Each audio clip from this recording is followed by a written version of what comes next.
Adventure super हिरोजच्या ब्लॉगमध्ये मी संकेत आपलं स्वागत करतो. मस्तपैकी आज नेहमीप्रमाणे उठलो आणि तयार झालो.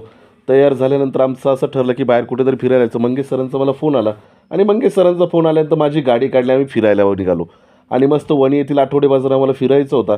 खूप साऱ्या आमच्या गप्पा चालू होत्या. मी, नानाजी, मंगेश सर आमच्या तिघांच्या खूप गप्पा चालू होत्या. आणि मग काय आपण बघू शकतो, मस्त असं छान असं वातावरण होतं आणि या वातावरणात फिरण्याची मजा खूप काही और आहे. आणि मग काय आम्ही वणी इथे पोहोचलो. वणी इथल्या आठवडे बाजारात तशी सकाळची वेळ होती, गर्दी थोडीशी कमीच होती. आणि मग काय आठवडे बाजाराच्या आम्ही दिशेने निघालो.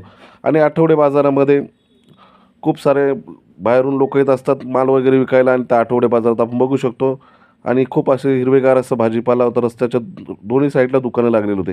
आणि मग आमच्या तिघांच्या गप्पा सुरू होत्या. आज आमचं असं ठरलं की आठवडे बाजार जायचं, काहीतरी खरेदी करायचं.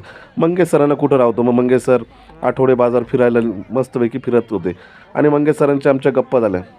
काय फिरता फिरता मंगेश सरांच्या असं लक्षात आलं की अरे चला, आपल्याला काहीतरी आता जेवण्यासाठी आपल्याला काहीतरी घ्यावं लागेल. आणि मग काय मंगेश सर, मी आणि नानाजी आम्ही मस्तपैकी चिकनच्या दुकानावरती गेलो. तिथं गेल्यानंतर मंगेश सरांनी विचारलं, सर तुम्ही खाणार ना? तर सर म्हणे मला नाही खायचं. आणि मग काय आमचा थोडासा मूड ऑफ झाला. मग काय मी आणि नानाजी आम्ही दोघांनी ठरवलं आता आपल्याला खायचं. मग आम्ही दोघंजणं त्यांना सांगितलं की सर आम्ही खाणार आहे. आणि मस्तपैकी मंगेश सरांनी आमच्या दोघांसाठी चिकन आणलं. आणि चिकन आणल्यानंतर मस्तपैकी आम्ही ठरवलं जायचं. आणि मग काय मंगेश सर, नानाजी मस्त बघा आले दोघंजणं. आणि मस्तपैकी ते धावतच आले. चिकनचा बेत म्हटल्यानंतर चेहऱ्यावर खूप आनंद होता. आणि मग आम्ही आमच्या मित्राच्या इथे गेलो.